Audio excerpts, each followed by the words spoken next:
वंदे मातरम दोस्तों, कैसे आप सभी। उम्मीद करता हूँ कि आप सभी बहुत अच्छे होंगे और अपनी पढ़ाई अच्छे से कर रहे होंगे। और कई इस चिंता में भी होंगे कि एग्ज़ाम कब होगा कब होगा। देखो, एग्ज़ाम तो दोस्तों होना ही है आपके टाइम पे ही। और कई बार क्या होता है, एग्ज़ाम बहुत आपके इच्छा अनुसार होता नहीं है। मतलब जो डेट वो देते हैं उस डेट पे होता नहीं है। तो हमारे अंदर से मोटिवेशन कम होने लग जाता है। मतलब हम जैसे रनिंग कर रहे होते हैं तो रनिंग में मन नहीं लगेगा, पढ़ाई कर रहे हो तो पढ़ाई में मन नहीं लगेगा। एक होता है जब पहले पता चल जाता है कि इस दिन को एग्ज़ाम होनी ही होनी है, तो इसलिए इंसान पूरी तरीके से तैयार रहता है। तो चलिए कोई बात नहीं, ऐसा होता रहता है, ये अपने हाथ में नहीं है। अब देखो दोस्तों क्या है, मेरे कई साथी ये कह रहे थे कि एक बार स्ट्रैटेजी बता दो कि एग्ज़ाम की तैयारी हम करें कैसे। दोस्तों, सीआईएसएफ और बीएसएफ, इस बार आपका एग्ज़ाम कौन ले रहा है? तो बीएसएफ ले रहा है, ठीक है। तो बीएसएफ का जो एग्ज़ाम का पैटर्न है, आपको वो देखना ज़रूरी है ना ज़्यादा। अच्छा, जनरली जो जीडी का पोस्ट है वो भर्ती कराती है एसएससी। जनरली क्या, हमेशा ही वही कराती है। लेकिन जो ये एचसीएम देख रहे हो, इसकी दोस्तों भर्ती डिपार्टमेंट खुद करता है। जैसे सीआरपीएफ का एचसीएम का भर्ती आया, एएसआई स्टेनो। आप देखो, इसके अलावे सीआईएसएफ की भर्ती दोस्तों हमेशा यही कराते थे, ठीक है। ऐसे ही आप देखोगे बीएसएफ अपनी भर्ती मिनिस्ट्रियल पोस्ट के लिए खुद कराते थे। अच्छा, इसके अलावा दिल्ली पुलिस का हेड कांस्टेबल मिनिस्ट्रियल वो अपना खुद कराते थे, आईटीबीपी अपना खुद कराते थे। तो आप देखेंगे यहाँ पे, तो इस बार क्या किया गया, नोडल एजेंसी बना करके बीएसएफ को बना दिया गया। और इसलिए दोस्तों बीएसएफ का जो एग्जाम का पैटर्न है आपको वो फॉलो करेंगे तो आपको ज़्यादा काम आएगा। बीएसएफ ने कई हेड कांस्टेबल मिनिस्ट्रियल का अपने एग्जाम लिया है, अपने हेड कांस्टेबल मिनिस्ट्रियल का। सीआईएसएफ ने भी कई लिए। जैसे 2019 में की भर्ती थी दोस्तों, 2019 वाली भर्ती, उसमें मेरा सिलेक्शन हुआ था। तो अब उसके बाद देखोगे, अब 2022 का भी यह भी सीआईएसएफ ने ही लिया। और अब जो है फाइनली सीआईएसएफ के भी मिनिस्ट्रियल पोस्ट को ये करने के लिए दोस्तों बीएसएफ को ही दे दिया गया है रिस्पॉन्सिबिलिटी। अब देखो, जब सीआईएसएफ लेती थी पैटर्न अलग था। उसमें 4 सेक्शन में बटे होते थे, 25 25 25 25, ठीक है। 4 सेक्शन, 25 नंबर का आपका मैथ, 25 नंबर का रीजनिंग, 25 का जीके और 25 नंबर का या तो हिंदी या तो इंग्लिश। एग्जाम ऑफलाइन हुआ करता था। वैसे अब आप देखोगे बीएसएफ का, इसका दोस्तों सीबीटी होता है आपका, मतलब आपको ऑनलाइन एग्जाम देना पड़ेगा।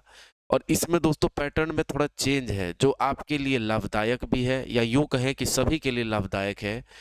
आपके लिए लाभदायक हो यदि चीजें, तो मतलब आपका सिलेक्शन होगा। यदि सभी के लिए है तो भैया आपका नहीं, सबका सिलेक्शन की चांसेस बढ़ते हैं। यूं कहें कि जब सब सिलेक्शन लेंगे ही, जब सब ले सकते हैं तो नंबर सभी ज़्यादा लाएंगे, और जब नंबर सभी ज़्यादा लाएंगे तो कट ऑफ भी ज़्यादा जाएगा। तो अब देखो, मेरा तो दोस्तों इस पैटर्न पे सिलेक्शन हुआ। मैं अपना बताता हूँ, स्ट्रैटेजी पहले बता देता हूँ 2-3 मिनट में। मैं दोस्तों तैयारी करने वाला था पीसीएस एग्जाम का, ठीक है। अब उसका तैयारी करने में मेरा जीके अच्छा था, बच्चों को पढ़ाता था, मेरा मैथ रीजनिंग अच्छा था। जो मैं 3-4 साल पहले मैथ बनाना छोड़ दिया था। अब देखो, हिंदी और इंग्लिश तो मेरा एकदम घटिया, क्योंकि मैंने इंग्लिश ग्रामर कभी पढ़ा नहीं। भले मैं इंग्लिश मीडियम से रहा हूँ, लेकिन दोस्तों पढ़ाने के लिए मुझे हिंदी मीडियम पढ़ाना पड़ता था, लेकिन हिंदी ग्रामर नहीं, हिंदी विषय नहीं, जीके जीएस हिंदी में ही पढ़ाता था मैं। लेकिन दोस्तों ये अब सवाल ये उठा कि मुझे सिर्फ 10-12 दिन पहले पता चला कि मेरा एग्जाम होने वाला है। तो अब ऐसे में क्या किया जाए? तो मैंने ये सोचा कि भैया देखो, इंग्लिश 10-12 दिन में मैं शायद नहीं कर पाऊँ, भले मेरा बैकग्राउंड इंग्लिश ही है, नहीं कर पाऊँ, लेकिन हिंदी कर दूंगा। क्यों कर दूंगा, अभी आपको पता चलेगा। तो मैंने दोस्तों हिंदी पे ध्यान दिया, और हिंदी के लिए मैंने अलग अलग स्ट्रेटेजी अपना करके, और मैंने सिर्फ 10-12 दिन हिंदी ही पढ़ा है। एक दिन इस बीच में, एक दिन मैथ को दिया, एक दिन रीजनिंग को दिया। जो टॉपिक मैंने रिवाइज नहीं किया था वो रिवाइज किया। और आपको मैं बताऊं कि मैथ में भी 25 में 25 आया, रीजनिंग में भी 25 में 25 मेरा आया। लेकिन दोस्तों जीके मेरा अपना था, फिर भी एसएससी का जीके, या यूं कहें कि इन सब का जीके थोड़ा अटपटा आता है कुछ सवाल, तो उसमें कुछ सवाल गड़बड़ हो गए, इसमें 23 आया। और हिंदी में उम्मीद से ज़्यादा नंबर कट गए। लेकिन फिर भी मुझे इतना पता था कि मुझे कम से कम 90 तो लाना ही है। लेकिन मैं तैयारी दोस्तों 100 के 100 का करके गया था। तो आपको भी ये नहीं सोचना है कि मैं 10-20 नंबर का तैयारी करके जाऊं, 60 नंबर 70 नंबर 80 नंबर पे मेरा हो जाएगा। इस भ्रम में मत रहना भैया, मैं बता रहा हूँ आपको, ठीक है। नॉर्मलाइज करके नंबर काट भी देते हैं, ये 70 लाओगे काट के 61 कर देंगे, और बढ़ा भी देते हैं, 70 लाओ 85 भी हो जाएगा, कोई ठीक नहीं है। तो इसलिए मैं आप सभी लोगों को ये बोल रहा हूँ कि आप सभी लोग इस भ्रम में मत रहिएगा। अब देखो, अब बीएसएफ ले रही है तो इस समय आपको क्या करना चाहिए, जो कि दोस्तों मेरा स्ट्रेटेजी रहा है, मैं वही बता रहा हूँ। देखो, सबसे पहले तो दोस्तों ये भ्रम निकाल दो कि आप 70 नंबर की तैयारी करके जाओगे तो 70 में 70 ला ही दोगे, सेट में 70 ला रहे हो तो वहां 70 ला ही दोगे। ऐसा नहीं है। मैं आपको कह रहा हूँ दोस्तों, आप 100 में 100 की तैयारी करो। मैं हमेशा इसी चीज को मानता हूँ, क्योंकि क्या आपको खाली पीटी मतलब खाली एग्जाम निकाल लेंगे तो हो जाएगा क्या? एग्जाम जब आप निकाल लोगे तो आपको जानते हैं एग्जाम के बाद आपको बुलाएंगे वहां पे टेस्ट के लिए, स्किल टेस्ट के लिए। स्किल टेस्ट में भी चले गए और फाइनल जब मेरिट बनी तो मेरिट में भैया आप रह गए। अब ये बताओ, जब आप मेरिट में नहीं बनेगा तो आपका सिलेक्शन आप लेके मतलब एग्जाम निकाल के करोगे क्या?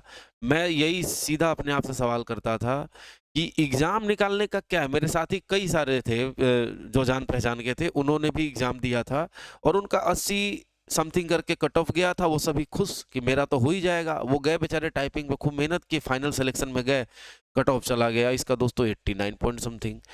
अब देखो इसमें क्या है, 80 नहीं 87 पॉइंट समथिंग चला गया। तो ये कट ऑफ चला गया। अब ये नॉर्मलाइज नंबर है, सबका नंबर काटा गया और हाईएस्ट नंबर जो था मेरे बैच में 96 था आउट ऑफ 100। ठीक है, और मेरे 92 मार्क्स आए थे, इसको काट करके थोड़ा कम कर दिया था इन्होंने। मेरा भी काट करके 88 पॉइंट समथिंग कर दिया था। तो सबका काटा था उन्होंने, ऐसा नहीं कि सिर्फ मेरा ही काटा था। तो दोस्तों ये है। अब जो 80 वाले हैं वो तो बेचारे स्किल टेस्ट दे के फाइनली हट गए। तो दोस्तों इसलिए कह रहा हूँ कि सिलेक्शन के लिए पढ़ो। अरे एग्जाम तो दोस्तों बहुत लोग निकालेंगे, 10-15 हजार, लेकिन दोस्तों आपका सिलेक्शन कितनों का ही होगा? सिर्फ जितने पोस्ट है उतने का ही ना। तो अब देखो दोस्तों, यहाँ पे अब सवाल ये है कि आपको कैसे निकालना चाहिए। तो मैं दोस्तों ये मानता हूँ, सीधा सा इसी थियरी पे बिलीव करता हूँ। मैं कहता हूँ आपका सबसे स्ट्रॉन्ग सब्जेक्ट कौन सा है? सबसे स्ट्रॉन्ग सब्जेक्ट आप मान लो दोस्तों, कोई सा भी हो, लेकिन मैं ये मानता हूँ कि आप अपना सबसे स्ट्रॉन्ग सब्जेक्ट हिंदी को मानो और हिंदी में आप 20 में 20 लाओ। ठीक है, 20 में 20 लाओ। देखो आपके एग्जाम में नंबर, आपका फाइनल सिलेक्शन डिसाइड करेगा कंप्यूटर, मैं बता रहा हूँ। क्योंकि कंप्यूटर जो है वो आपका जीके का जगह ले ले। क्यों बता रहा हूँ? देखो हिंदी पे लास्ट ये देखो, अब क्या है, हिंदी में आप सभी लोगों को पता होना चाहिए कि हिंदी भी दो सेक्शन में होता है। एक सेक्शन ऐसा है जिसको आप समझ सकते हैं, जैसे आपसे मैं बोल दूं, बताओ निम्न में से कौन सा संख्यावाचक है, कौन सा फलानी क्रिया, कौन से सकारात्मक क्रिया है, किसमें नकारात्मक क्रिया है, कौन सा संज्ञा है, निम्न में से किसमें कौन सी संज्ञा है। इस तरीके का प्रश्न ही आप समझ लोगे। कौन सा जातिवाचक है, कौन सा, तो समझ गए। तो इस तरीके से आप सभी लोगों को समझने वाला चीज जो है वो आप कर लोगे। कर्ता ने कर्म को, तो ये सब कारक जो है वो समझ सकते हो आप। लेकिन दोस्तों समान अर्थ वाले शब्द आप देखो, विलोम शब्द, विलोम शब्द कितना याद करोगे? अच्छा, अनेकार्थी शब्द, अनेक शब्द को के लिए एक शब्द, समझ गए? तो ये सब, उसके अलावे भी बहुत सारे टॉपिक हैं हिंदी में जो आपके सोच से भी परे हैं। आपका 20 नंबर का प्रश्न है और सारे टॉपिक से, संज्ञा से एक देगा, सर्वनाम से देगा, विशेषण क्रिया से देगा एक एक, समझ गए? इस तरीके से तो क्रिया विशेषण से एक देगा, एक से विलोम शब्द से देगा, एक अनेकार्थी शब्द से देगा, है ना, एक मुहावरे से देगा। ये सब आप कितना याद कर लोगे? आप सोचोगे कि मुहावरा तो मैं बना ही लूंगा। अरे भैया इस भ्रम में मत रहना, देखने में आपको लगेगा कि इसका उत्तर ये होगा और फाइनली उत्तर उसका कुछ और निकलता है। मैं ये कहता हूँ कि आप दोस्तों 20 में 20 जिसमें ला सकते हो उस पर पूरा एफर्ट लगाओ। और मेरा ये मानना है कि आपको, सभी लोगों को, आप यदि इंग्लिश मीडियम के भी हो तो भी आपको सिलेक्शन से मतलब है, हिंदी इंग्लिश से क्या फर्क पड़ता है? तो मुझे ऐसा लगता है कि यदि मैं बता रहा हूँ जो आप, यदि उसको फॉलो करोगे, हिंदी में 20 में 20 आप नंबर लेके आ सकते हो। तो देखो, जब भी एसएससी दोस्तों एग्जाम लेती है, इसका काम ही है एग्जाम लेना, तो ये प्रश्न सेट करते हैं अपने हिसाब से। लेकिन जब डिपार्टमेंट लेने लग जाता है तो ये क्या करते हैं, ये कॉपी पेस्ट ज्यादा करते हैं। मतलब परीक्षा में पूछे गए प्रश्न को उठा करके डाल देंगे आपके परीक्षा में। तो दोस्तों मैं बता रहा हूँ, देखो हिंदी में जो समझने वाला सब्जेक्ट है, जो चैप्टर है, वो तो दोस्तों आप समझ ही लेना। वो बिना समझे आपके एग्जाम में कोई काम आएगा नहीं। दूसरा, ऐसे टॉपिक भी थे मैंने देखा जो कि आप लाखों या मुहावरे याद कर लो, लेकिन जो एग्जाम में दे देगा, हो सकता है कि आपसे वो नहीं बन पाए। क्यों? क्योंकि दोस्तों उसके दिमाग की उपज कुछ और होगी, आपके दिमाग दिमाग की उपज क्यों होगी, कुछ और होगी। तो क्यों ना कुछ ऐसा किया जाए जिससे कोई एग्जाम जो लेने वाला है, जो भी एग्जाम ले रहे हैं, वो जो कॉपी पेस्ट करके डालते हैं, इस बात का पता लगाया जाए कि कहाँ से ज़्यादा लेते हैं।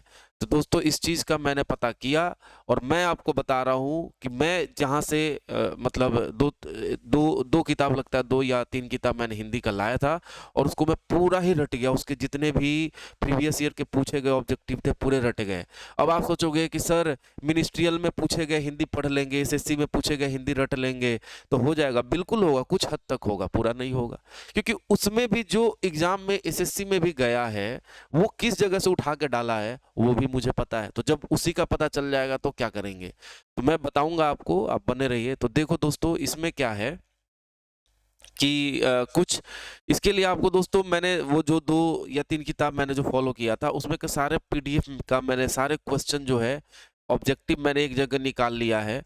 मैं आपको गारंटी देता हूं कि आपके साथ ऐसा होगा, जब आप एग्जाम में गए तो आपसे बोलेगा निम्न में से किस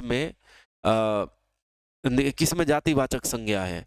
ठीक है, तो दोस्तों पहाड़ ऐसे कर करके 4-5 ऑप्शन रहेंगे और चारों पांचों ऑप्शन तक आपके मैच कर जाएंगे मैं जो पीडीएफ आपको दूंगा उससे।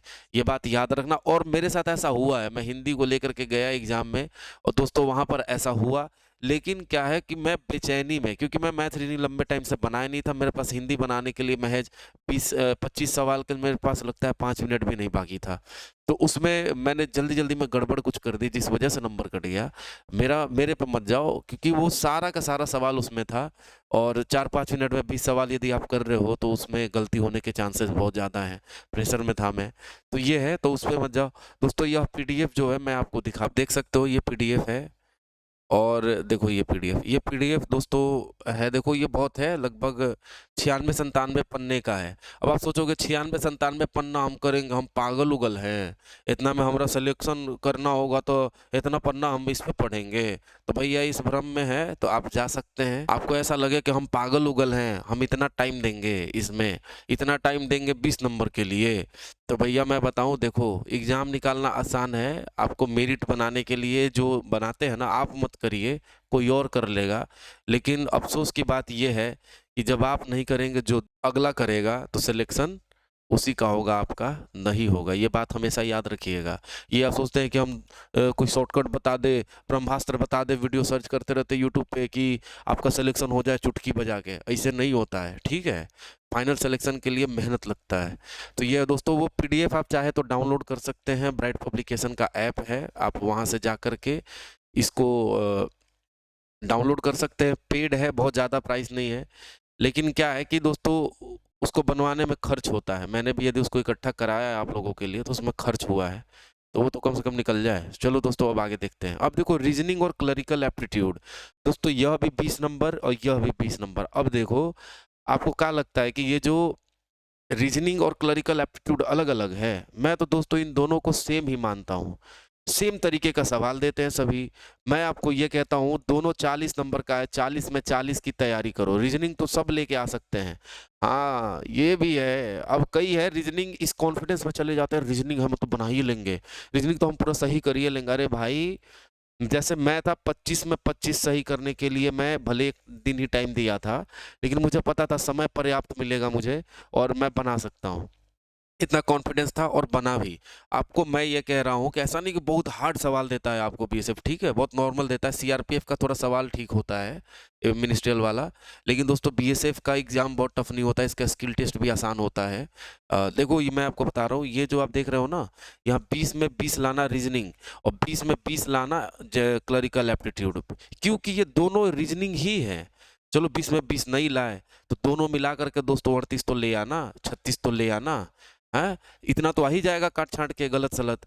तो मैं लेकिन कहता हूं दोस्तों, आप यदि फाइनल सिलेक्शन चाहते हो तो 20 में 20 की तैयारी करो, यहाँ भी 20 में 20 की तैयारी करो, ये मैं आपको बता रहा हूँ। अदरवाइज तो भाई साहब, अब अगला देखो, यहाँ मैथ में 20 में 20 की तैयारी करो। अब देखो इसके लिए कोई बुक्स, दोस्तों मैं बता रहा हूँ, देखो आप बुक्स फॉलो करो ना करो कोई वो नहीं है, आप किसी को भी फॉलो कर सकते हैं, आपकी मर्जी है दोस्तों। देखो ये आपकी मर्जी है, ये मैं इसमें नहीं बता सकता किसको फॉलो करो ना करो। कोई भी बुक ले लो, जैसे जैसे मान लो कि एक किरण का ही बुक आता है, मैं लाया जरूर था पर मैं बना नहीं पाया था दोस्तों। आप चाहे तो इसका बुक ले सकते हो और इसको आप बना सकते हो, इसको पूरे को, रीजनिंग को। तो ये बेटर होगा आपके लिए। इसके अलावा और भी बुक आते हैं, लेकिन दोस्तों मैं ज़्यादा बुक के चक्कर में पढ़ता नहीं। ठीक है, कोई भी एक बुक ले लो और उसको बना लो, या किसी टीचर का स्टडी मटेरियल आपके पास है तो वो बना रहे हो तो वो भी सही है।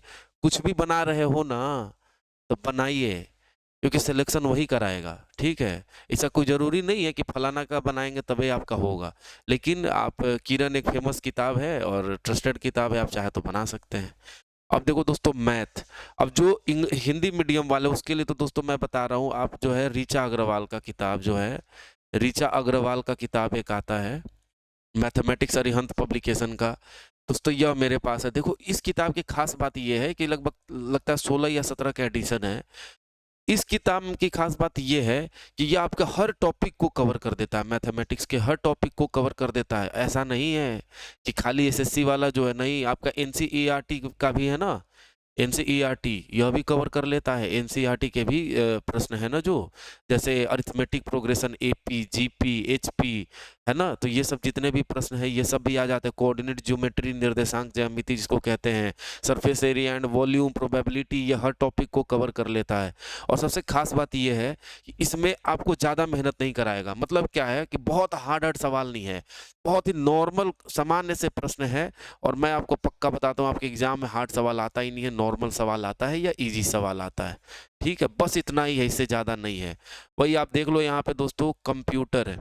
तो देखो कंप्यूटर दोस्तों, क्योंकि यह बहुत ही इम्पोर्टेंट है आप में, मुझे ऐसा लगता है मेरी नज़र में कि आपका जो है ना ये वीवीआई है, आपका फाइनल सिलेक्शन दोस्तों यही कराएगा। ठीक है, अभी के लिए मैं आपको ये बता देता हूँ कि ऑफिस 365, कौन सा, एमएस ऑफिस या ऑफिस 365 से मैं देखा सवाल करते हैं ये। ऑफिस 365 आप एक काम करो, इसके लिए क्या दोस्तों, डिटेल एनालिसिस करके मैं आपको वीडियो लाऊंगा और एक बुक भी बताऊंगा बढ़िया सा। प्रीवियस ईयर का किताब इसमें बहुत काम करेगा आपका, वो भी मैं बताऊंगा आपको अलग से वीडियो। यदि आप चाहते हैं तो कमेंट बॉक्स में लिखिए कि यस सर वीडियो बनाइए, और मैं इसके बारे में बनाऊंगा। लेकिन फिलहाल के लिए आपको बताता हूँ। देखो ऑफिस 365 का जितना भी इंटरफेस आप देखते हो, इंटरफेस का मतलब जैसे ऊपर में देखोगे कॉलम है, रो है, file, home, insert, draw, design, transition, animation, ऐसे कर करके दोस्तों, रिकॉर्ड, रिव्यू, व्यू, हेल्प। अब उसके बाद इस सारे टैब को खोलोगे ना फाइल में, तो उसमें कौन कौन सा ऑप्शन आता है वो सब भी पूछा हुआ है। तो दोस्तों ऐसे ऐसे भी प्रश्न पूछे गए हैं। तो ऑफिस 365 को, इसके अलावा एक्सेल को दोस्तों आप अच्छे से कमांड करके जाओ और देखना आपका इन सब से सवाल। उसके बाद जो फुल फॉर्म पूछते हैं कंप्यूटर से रिलेटेड, जैसे सीडी का फुल फॉर्म बताओ, रैम का फुल फॉर्म बताओ, रोम का फुल फॉर्म बताओ, तो ये इस तरीके के जो प्रश्न आप देखते हो, तो इस तरीके का प्रश्न आपको देखने को मिल जाता है। ऐसा नहीं है कि बहुत ज़्यादा हार्ड है। अभी फिलहाल के लिए दोस्तों मेरे पास देखो मैथ और रीजनिंग का स्टडी मटेरियल आपको मिल नहीं पाएगा, क्योंकि मेरे पास उतना टाइम होता नहीं है। लेकिन मेरे पास हिंदी का ज़रूर है। मैं बता रहा हूँ हिंदी का दोस्तों, मैं, आप पीडीएफ देखो, बहुत नॉमिनल सा उसका पेड है, बहुत नॉमिनल सा फी है उसका। आप उसको दोस्तों एप्लीकेशन डाउनलोड करके ई बुक सेक्शन में जाना, एप्लीकेशन में ई बुक सेक्शन में जाओगे तो वहाँ पर आपको मिल जाएगा डाउनलोड का ऑप्शन। मुझे लगता है कि आपको उसको लेना चाहिए, और पर डे उसको जो है आधा घंटा कम से कम दीजिए, और उसको जो है आधा घंटा दीजिए और उसको पूरा पढ़िए। जितना आप डेली पढ़ते हो उसको रिवीजन करिए, इतना पढ़िए कि उसमें से कहीं से भी प्रश्न आए आपका छूटेगा नहीं। मैं ये दावा करता हूँ कि उसके ऑब्जेक्टिव के ऑप्शन तक से सवाल आपका मैच नहीं करेगा, ऑप्शन तक मैच नहीं करेगा, तब आप मुझे बताना। वो तो दोस्तों एग्जाम के बाद ही पता चलेगा। मैंने तो यही किया है, और जो किया वो आपको बता दिया। तो दोस्तों ये रहा मैथ और रीजनिंग। मैथ के लिए ऋचा अग्रवाल बुक खरीद लीजिए। यदि आप जो खरीद ले, सुनो सुनो, जो खरीद लिए हैं, जो जिस किताब को आप बना रहे हैं, कोई दिक्कत नहीं है, कोई ज़रूरी नहीं है कि आप नया किताब लेके आइए। और 25 में 22-23 नंबर ला रहे हैं तो ठीक है। ठीक है, कोशिश कीजिए कि जो कमजोरी जिस चैप्टर में है उसको आप अच्छा कर लीजिए। बुक यदि नहीं लिए हैं तब ऋचा अग्रवाल का लीजिए। यदि किसी टीचर का नोट्स बनाते हैं तो आप ऋचा अग्रवाल का किताब ले सकते हैं। लेकिन आप यदि बुक ले लिए हैं एसएससी के लिए अलग अलग पब्लिकेशन का, तो कोई ज़रूरत नहीं है। और रीजनिंग के लिए भी आप यदि ले लिए तो कोई ज़रूरत नहीं है। अदरवाइज किरण का आता है, सही है, मैं उसको लेके आता पर बनाया नहीं, मैं उसको एक दो टॉपिक भी नहीं देखा मैं, बस मैं ऐसे ही ऑनलाइन देख करके वीडियो रिवाइज करके चला गया था। और फाइनल आपका जो है दोस्तों ये आपको मैंने बता दी स्ट्रेटेजी, ये अब नहीं है, अब आपको ये फॉलो करना पड़ेगा। कंप्यूटर का मैं अलग से वीडियो बना दूंगा, लेकिन यदि आप लोग चाहेंगे, पहली बार चैनल पे आए हैं, सब्सक्राइब कर दीजिए, वीडियो को जरूर लाइक कर दीजिएगा। और मैं एक टेलीग्राम का लिंक भी डाल रहा हूँ ग्रुप में, आप चाहें तो उससे जुड़ सकते हैं। और टेस्ट सीरीज में भी मैं सोच रहा हूँ कि लेकर के आऊँ, लेकिन फ़िलहाल के लिए आपको दोस्तों जय हिंद। वंदे मातरम ऐप से ई बुक आप चाहें तो वहाँ से परचेज कर सकते हैं। तब तक के लिए जय हिंद, वंदे मातरम।